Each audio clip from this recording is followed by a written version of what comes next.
On a pris beaucoup de téléphones, on continue à en prendre. Et Carmel est encore là au téléphone, justement. Il y a des gens qui disent, oui, on est satisfait. Puis il y a des gens qui veulent nous donner de l'information sur le coroner du temps, et puis sur ce que M. Dupont avait dit. Des gens qui ont vécu ça il y a 25 ans, puis il y a 26 ans. Ça a marqué la région. La famille a travaillé fort pour aboutir et pour arriver à ça. Mettre Charles-Denis dans la compagnie. Denis, bienvenue à première ligne, encore une fois, notre spécialiste vient nous voir à l'occasion comme ça. Je pense que là, c'est important qu'on fasse ensemble parce que je me posais la question, moi aussi. On ordonne une enquête publique, on va continuer à regarder ce qui va se passer là-dedans. C'est pas un procès, ça, là. Non, c'est pas un procès. Bon. Comme le dit le ministre tout à l'heure, c'est une enquête qui va être préjugée par un juge. Ça pourrait être préjugé par quelqu'un d'autre, par un juge, qui va entendre tous les témoins qu'on va lui suggérer d'entendre en relation avec cette affaire. Qui va les assigner, qui va demander, est-ce que dans une enquête publique, il y a un procureur de la couronne, est-ce qu'un avocat de la défense, est-ce que comment ça marche? Il y a un procureur qui assiste le juge qui préside l'enquête, évidemment, qui s'occupe d'assigner les témoins, qui s'occupe évidemment d'abord d'analyser le dossier en premier lieu, de voir ce qui devra être élucidé, de voir qui on devrait assigner comme témoin. Et après ça, ces gens-là, on peut justement les contraindre de venir devant le président de l'enquête. OK. À partir du moment où la famille Dupont a ramassé un paquet de documents, là, on prend ça, on regarde ça, on dit dans ce dossier-là, il y a 25 ans, il y avait tel policier, il y avait tel individu, etc. Puis à un moment donné, on décide d'assigner ces gens-là à venir raconter ce qui s'est passé à ce moment-là. Bon. Est-ce qu'on peut se décider? Non, on ne peut pas se décider. C'est justement l'utilité de pareille enquête. Par exemple, M. Mélard en a ordonné une sur les incidents à la police de Chambly. C'est M. Jules Verdon de la Chambre criminelle de la Cour du Québec qui a présidé cette enquête-là. Alors, évidemment, on assigne devant le président de l'enquête en question, devant le juge qui préside cette enquête-là, les témoins qu'on veut s'entendre. Et il peut arriver que les témoins ne veulent pas faire de déposition. On va envoyer les enquêteurs les rencontrer. Ils vont dire, écoutez, moi, je n'ai rien à vous dire. Je ferai vous du au silence, ou je ne veux pas vous voir. Alors que dans une enquête, évidemment, ils sont contraignables, ils sont en cas de refus de répondre, ils susceptibles de condamner pour ouvrage de tribunal. Est-ce que ça pourrait, ces témoignages-là, parce qu'on entendra, je présume, en tout cas, certainement pas les experts, parce que le juge Saint-Julien était clair dans son document, il dit, on les a eus. Après, c'est ça qui m'amène à vous dire dans ce document-là qu'il doit y avoir enquête publique, puis il y a le meurtre, etc. Est-ce que ceux qui témoigneront, qui seront retracés depuis le temps, c'est l'incident, est-ce qu'on peut retenir ce qui se produit contre eux? Parce que c'est le but de l'enquête publique, c'est une instance, pour une publique, est-ce que c'est ça le but? C'est-à-dire qu'on ne peut pas retenir dans une procédure criminelle, par exemple, si quelqu'un arrivait, c'est fort hypothétique, et dire, expliquez-moi l'assassin de M. Dupont, on ne pourrait pas, il bénéficie de la protection garantie par la Charte canadienne des droits et des libertés, puis évidemment, on ne peut pas mettre en preuve ses propos, là, à moins que ce soit dans un cas de parlure. Mais pour répondre à votre question, aussi, c'est que une enquête comme celle-là est fort difficile. Il faut comprendre qu'après 25 ans, comme vous le signaliez, là, ça va être drôlement difficile d'éclaircir bien des points. Est-ce que le but, c'est de trouver dans une enquête comme celle-là, d'archiver, tout simplement d'aller chercher les petits éléments qui étaient incomplets dans le temps, puis les petits frères de récupérer, que le rapport du coroner avait été fait comme ça? C'est tout ça l'avantage pour dire, le dossier, l'histoire, c'est celle-là. Le temps c'est comme ça que ça s'est passé.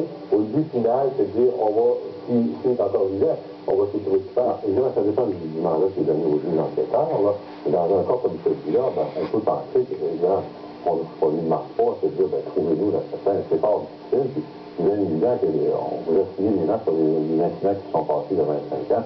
C'est difficile de vérifier leurs allées-venues, c'est difficile de vérifier la véracité de certains témoignages si, par exemple, certains témoins n'ont pas été entendus à l'époque. Mais au moins, ça va permettre de comprendre pourquoi ça s'est passé comme ça. Déjà, c'est beaucoup. Est-ce qu'un témoin contraint à s'y rendre se fait présenter absolument dans un cas comme celui-là par un avocat parce que, bon, il craint peut-être, je ne sais pas, est-ce qu'il y a tout ce processus-là? Allez-vous à l'expérience que vous avez? Le droit à la représentation par avocat, c'est un droit fondamental. C'est le choix de chacun de savoir s'il va être représenté par un témoin, par un avocat ou pas. C'est rare, ce qui se passe là. C'est pas rare que des enquêtes publiques, je vous l'avais dit, il y en a eu dans le cas de la police de Chambly, mais de mémoire et d'expérience à travers ce que vous en savez, une histoire vieille de 26 ans qui revient à la surface avec l'enquête publique à ce moment-ci, ça même pas... C'est rare, évidemment, comme l'a dit M. Mélard, les techniques de l'époque n'étaient pas les mêmes. Souvent, les coronaires à cette époque-là n'avaient pas de formation juridique. Il pouvait arriver que le coroner se venait trop du coin. Il pouvait arriver que c'est des gens qui connaissaient pas grand-chose.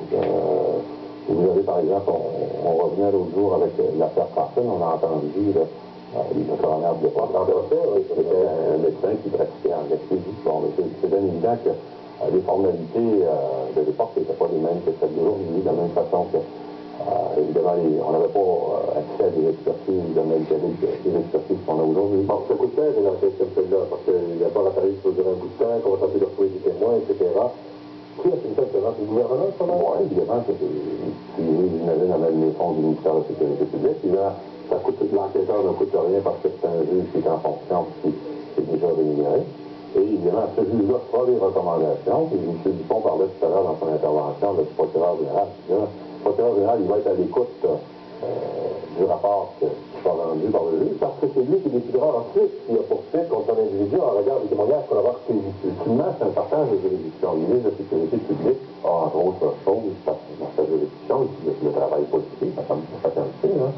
Par ailleurs, les procédures criminelles, ça relève du ministère de la Justice. Alors, là où le processus s'enclenche, c'est que les policiers, normalement, lorsqu'ils ont terminé un rapport, le soumettent à un substitut du procureur général qui lui détermine s'il y a matière à porter des plaintes. Alors, étant les gens posaient des questions à savoir entre l'enquête de police et d'avoir dit, ben voilà, si le dossier est réouvert, on fera une enquête de la part d'un corps policier, c'est pas le Québec et les autres, et une enquête publique, contraint les gens, il va donner des résultats. Donc, on sera obligé de venir raconter des choses. C'est ça, le plus ça va sûrement apporter des éclaircissements. De là à dire que ça va apporter des résultats, il est clair que le temps il arrive depuis, à titre d'exemple, il n'est pas impossible que la personne qui soit responsable du décès de M. Dupont soit décédée depuis ce temps-là.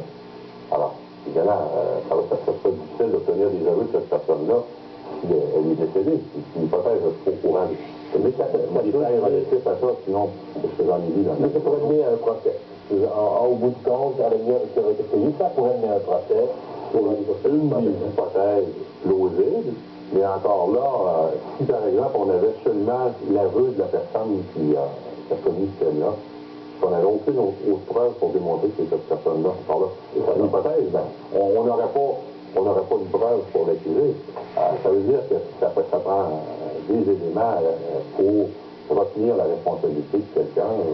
C'est évidemment pas facile. Mais ça va être facile à suivre, par exemple. Ça va être facile à suivre. Évidemment, le ministre a pris la bonne décision. Quand même, c'est une ouverture d'esprit. Il voit qu'il y a quelque chose qui s'est passé qui n'est pas correct. C'est normal qu'on établisse une enquête. Maintenant, je pense qu'il doit penser la même chose que moi. Il est évident que ça va amener à des résultats fort concrets. Ça va peut-être au moins obliger la famille à ajouter à ce que disait la Cour supérieure à l'effet que cet individu-là ne s'est pas suicidé qui était assassiné.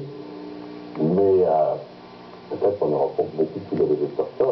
C'est pas ce que je souhaite. Évidemment, tout le monde souhaiterait savoir exactement ce qui s'est passé. Il faut se rappeler que le chef de l'histoire de Trois-Rivières vivait une période très perturbée à l'époque. Il y a des membres qui avaient été condamnés pour des crimes très graves.